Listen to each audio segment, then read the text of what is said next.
আসসালামু আলাইকুম দর্শক, আপনারা এমন একটি নিউজ পেপার কিংবা এমন একটি নিউজ ইতিপূর্বে সোশ্যাল মিডিয়ায় বারংবার দেখতে পাচ্ছেন যে ইসলামী আন্দোলন বাংলাদেশ অর্থাৎ পীর সাহেব চরমোনাই দলের ৩ শতাধিক নেতাকর্মী জাতীয়তাবাদী দল অর্থাৎ বিএনপিতে যোগদান করেছে বরগুনার আমতলী উপজেলায়।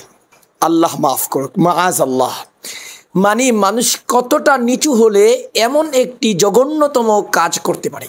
বিশ্বাস করুন, এটি সম্পূর্ণ একটি বানানো নিউজ ছাড়া কিছুই নয়।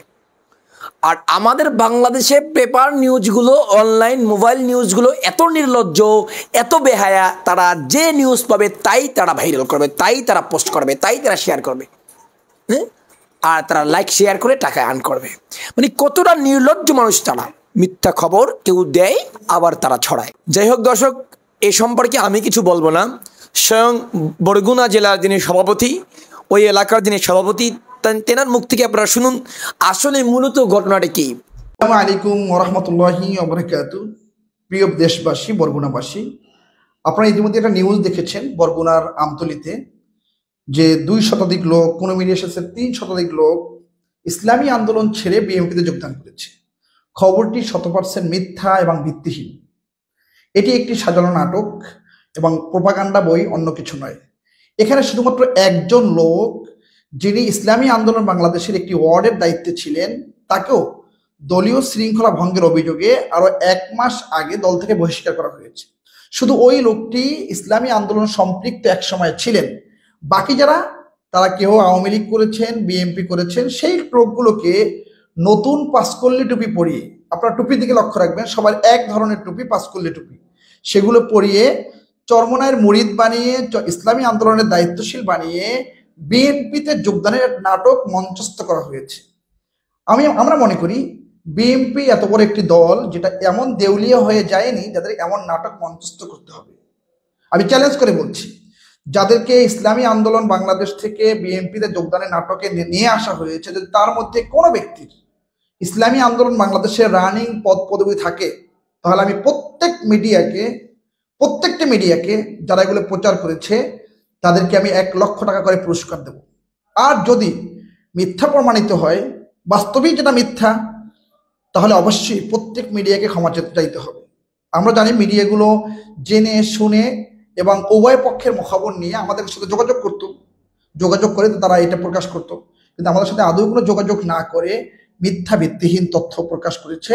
এবং ইসলামী আন্দোলন থেকে বিএনপিতে যোগদানের বিষয়টা আসলেও হাস্যকর।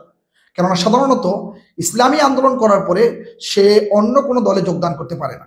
বরং আমরা দেখেছি বিএনপি থেকে অসংখ্য মানুষ, এর মধ্যে উল্লেখযোগ্য বড় বড় ব্যক্তি, যেমন পটুয়াখালী ডাক্তার মোস্তাফিজুর রহমান সাহেব, যিনি বিএনপির সাবেক এমপি, যিনি বিএনপির অনেক বড় দায়িত্বে ছিলেন, তিনিও কিন্তু ইসলামী আন্দোলন বাংলাদেশে যোগদান করেছেন। এরকম আরো অসংখ্য লোক যারা বিএনপি করতো আমাদের দলে এসেছে, কিন্তু আমাদের দল তো ইসলামী আন্দোলন থেকে বিএনপিতে গিয়েছে এমনটা নজির নাই বললেই চলে। আর বিএনপি কি এতটা দেউলিয়া হয়ে গিয়েছে যে ইসলামী আন্দোলনের লোকদেরকে লোক বানানোর জন্য মাথায় পাঁচকল্লি টুপি পরিয়ে, নতুন টুপি দেখলেও বোঝা যাচ্ছে নাটক করবে? নাটকটা তো সুন্দর করে করা উচিত ছিল। এতটা দেউলিয়া মনে হয় বিএনপি হয়নি যারা এভাবে নাটক করে ইসলামী আন্দোলনের লোককে বিএনপিতে যোগদানের নাটক সাজাবে। এটা আসলে কোনোভাবেই একটি বড় দলের সাথে কাম্য নয়। আমরা চাই মিডিয়াগুলো তথ্য, সুন্দর, বস্তুনিষ্ঠ সংবাদ প্রচার করবে। আমি চাচ্ছিলাম না কথা বলতে বিষয়টি নিয়ে। আমাদের আমতলীর দায়িত্বশীলরা ইতিমধ্যে সংবাদ সম্মেলন করেছে। আমি কমেন্ট বক্সে আপনাদের সে সংবাদ সম্মেলনের কপি দিয়ে দেব, দেখবেন। তবুও জেলা সভাপতি হিসেবে অনেকেই যোগাযোগ করেছেন, ফোন দিয়েছেন, SMS করেছেন, মেসেজ পাঠিয়েছেন। তাদের উত্তরের জন্য আবারও বলছি, সংবাদটি সম্পূর্ণ ভিত্তিহীন। এখানে ইসলামী আন্দোলন বাংলাদেশের রানিং কোনো দায়িত্বশীল ছিল না। একজন ছিল, তাও ইসলামী আন্দোলন থেকে তাকে ১ মাস আগে অব্যাহতি দেওয়া হয়েছে, একটা ওয়ার্ডের দায়িত্বশীল। সে একটা ওয়ার্ডের দায়িত্বশীলকে নিয়ে এভাবে হাইলাইট করে, প্রোগ্রাম করে যেটা প্রচার করা হয়েছে, সত্যি হাস্যকর। আসলে ইসলামী আন্দোলন বাংলাদেশ বরগুনা ১ এবং ২ আসনে বিজয়ের ধারপ্রান্তে রয়েছে। আমরা ওদের অপেক্ষায় রয়েছি। ইসলামী আন্দোলন বাংলাদেশ বরগুনা ১ এবং ২ আসনে সংসদ সদস্য নির্বাচনে বিপুল ভোটে বিজয়ী হবে ইনশাআল্লাহ। এই বিজয়ের মাঠ দেখেই কিছু লোকের মাথা খারাপ হয়ে গিয়েছে। সকলকে ধন্যবাদ।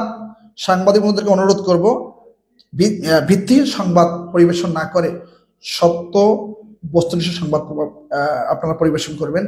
আল্লাহ আপনাদেরকে উত্তম বিনিময় দান করুক। দেখা হবে। আসসালামু আলাইকুম ওয়া রাহমাতুল্লাহি ওয়া বারাকাতুহু।